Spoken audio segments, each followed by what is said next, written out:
Assalamualaikum warahmatullahi wabarakatuh. Waalaikumsalam warahmatullahi wabarakatuh. Bagaimana kabar kalian semuanya? Alhamdulillah. Luar biasa. Allahu Akbar. Mudah-mudahan dengan semangat kalian nanti proses pembelajaran bisa berjalan dengan lancar dan tolong semangat yang dibutuhkan sampai pelajaran selesai. Ya. Sebelum pelajaran dimulai, agar pelajarannya nanti membawakan barokah bagi kita semua, kemudian kita memberikan mudah-mudahan nanti diberikan kelancaran Allah. Silakan jawab.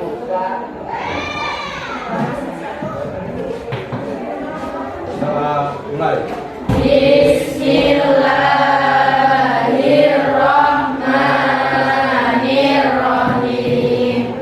Rabbi shrah li sadri wa yassir li amri wahlul 'uqdatam min lisani yafqahu qawli. Rabbi zidni ilma warzuqni fahma. Amin ya rabbal alamin. Alhamdulillah, mudah-mudahan pembelajaran pada hari ini akan berjalan dengan lancar. Amin. Untuk selanjutnya kita cek absen kehadiran. Apakah ada yang tidak hadir hari ini? Ada semua.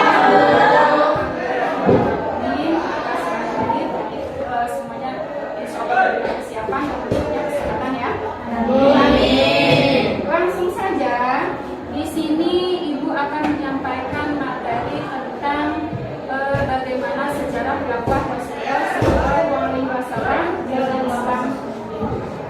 Tapi sebelum pelajaran langsung tentang strategi perkembangan dakwah Rasulullah SAW, kita flashback pada materi yang minggu kemarin.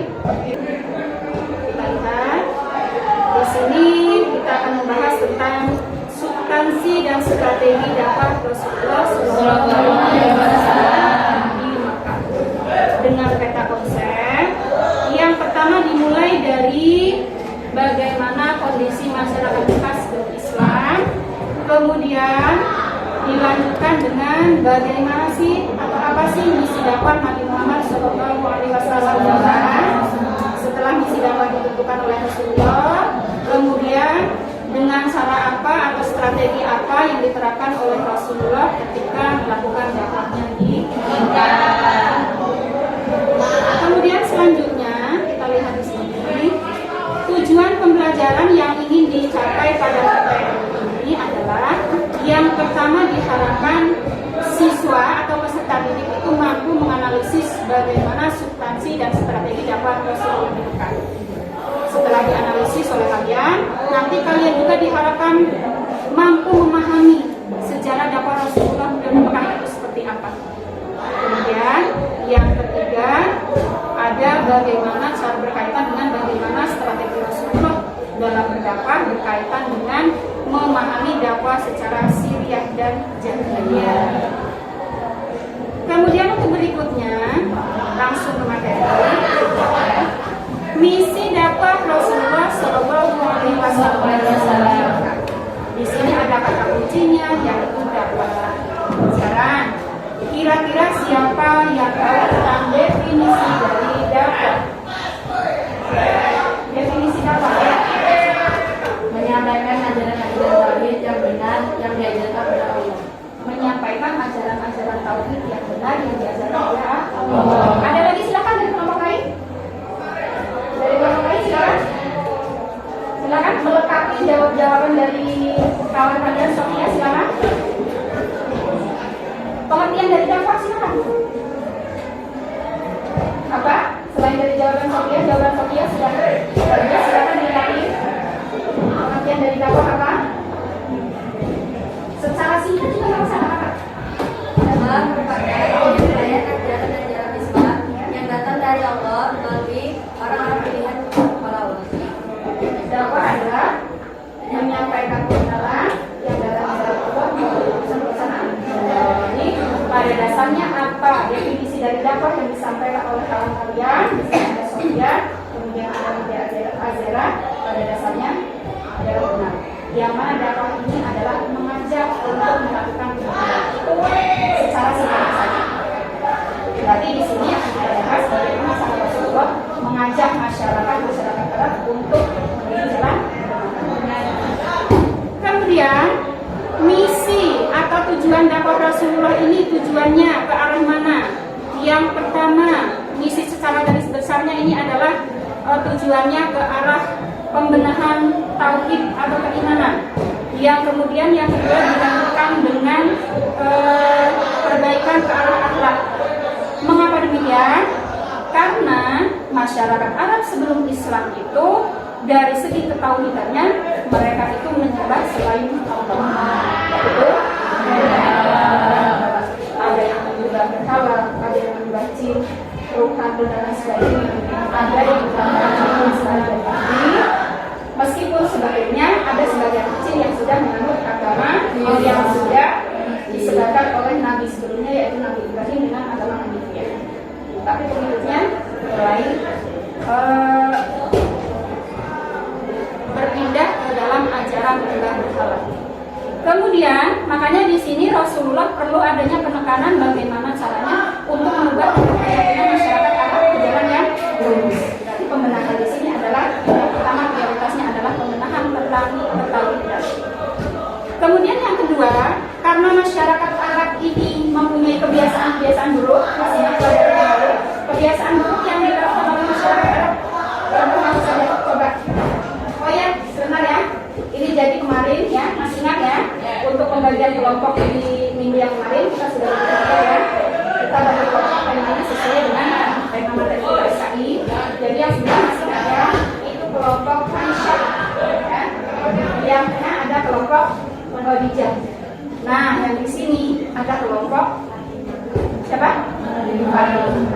Aisyah. Kemudian sekarang saya tanya, sebutkan satu contoh dari tindakan-tindakan atau perbuatan atau kebiasaan yang biasa dilakukan oleh masyarakat Indonesia.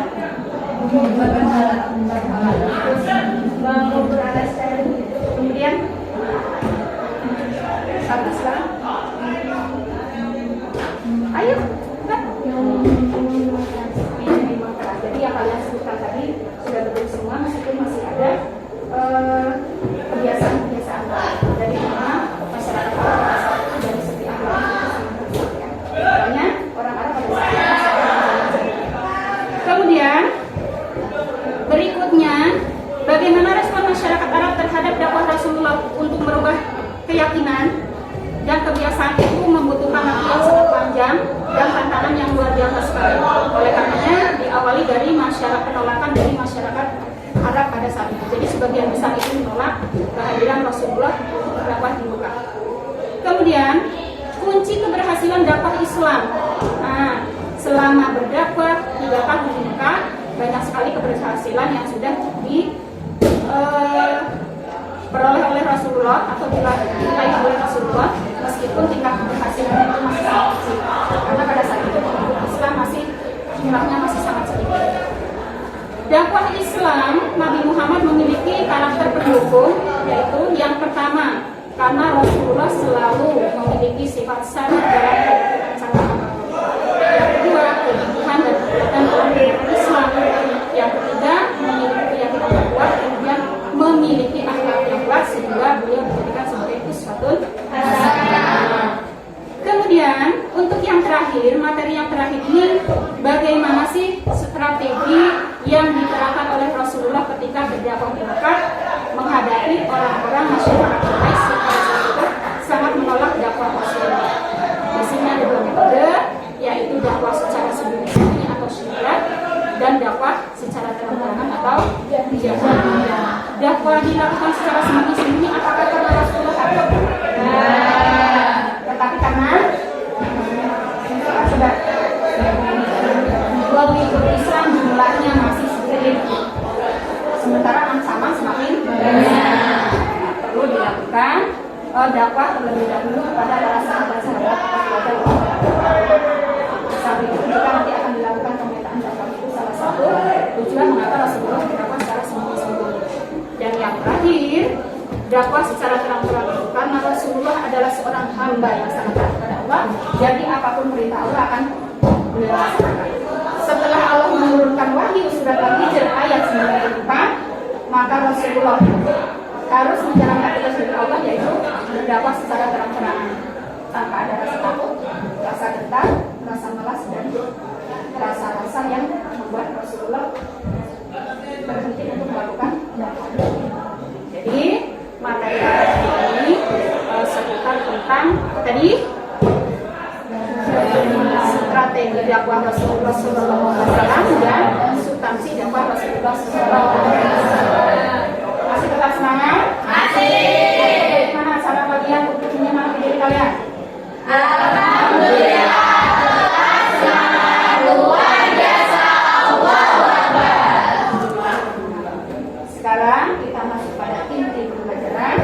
Ya. Kemarin sudah bagi kelompok. Sekarang tugasnya adalah masing-masing kelompok. Silakan dari materi yang gambaran materi yang sudah dikeluarkan tadi, kalian temukan, ya, kalian temukan masalah yang ada dalam pemaparan tadi apa yang utama. Yang kedua, setelah kalian menemukan masalah, kemudian kalian rumuskan. Ya, dari masalah tersebut, perumusan masalahnya itu seperti apa? Ketiga, setelah masalah dirumuskan, paham ya? Yang ketiga, kalian silakan dianalisis secara jawabannya. Kira-kira dari rumusan masalah yang saya angkat jawabannya apa ya? Ya. Kemudian yang keempat, nanti kebetulan salah seorang dari kalian itu silakan presentasikan hasil dari kerja kelompok. Jadi saya mulai ya. Silakan kita mulai. Saya kasih waktu selama 30 menit. Bagaimana? Penugasannya sudah selesai? Sekarang saya minta masing-masing kelompok bisa mempresentasikan hasil kerja kalian. Awalnya silakan dari kelompok pelatihan yang satu. Assalamualaikum warahmatullahi wabarakatuh. Waalaikumsalam warahmatullahi wabarakatuh. Baiklah, saya di sini sebagai perwakilan dari kelompok kerja akan menyampaikan sedikit hasil tentang presentasi saya. Sedikit hasil tentang diskusi saya. Yang pertama, masalah dari pelajaran ini adalah yang pertama misi dakwah, yang kedua cara atau strategi Rasulullah dalam berdakwah di Mekah. Kemudian perumusan masalahnya, apa saja misi dakwah Rasulullah SAW di Mekah, kemudian bagaimana cara atau strategi dakwah Rasulullah di Mekah. Jawabannya adalah yang pertama, apa saja misi dakwah Rasulullah di Mekah, yaitu mengajarkan manusia tentang akidah dan mengajarkan akhlak terpuji. Yang kedua, bagaimana cara atau strategi dakwah Rasulullah di Mekah, yaitu Rasulullah menggunakan dua cara. Yang pertama yaitu secara sembunyi-sembunyi atau siriat. Rasulullah menyampaikan dakwah secara sembunyi-sembunyi bukan karena takut, tetapi untuk mengantisipasi pengikut Nabi yang masih sedikit dan belum kuat, sedangkan ancamannya yang begitu banyak. Kemudian cara yang kedua yaitu secara terang-terangan atau jahriyah. Setelah diturunkan Quran surah Al-Hijr ayat 94, Rasulullah mulai berdakwah secara terang-terangan. Baiklah, cukup sekian sedikit hasil presentasi yang dapat saya sampaikan. Saya Yudi, wassalamualaikum warahmatullahi wabarakatuh. Waalaikumsalam warahmatullahi wabarakatuh.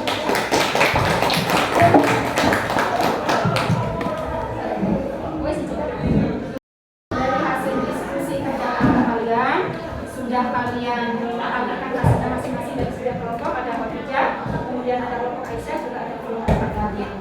Jadi dari hasil pembelajaran hari ini, sekarang kita bikin kesimpulan materi tentang perkembangan Islam atau dakwah Rasulullah SAW periode Islam di Mekah.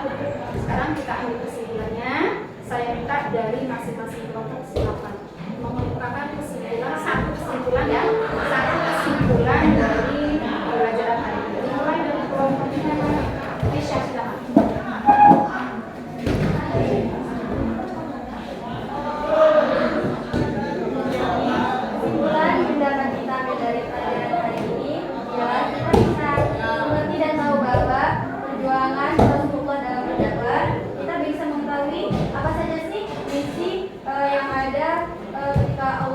ketika Rasulullah berdakwah dan strategi apa aja yang dilakukan oleh Rasulullah dalam berdakwah.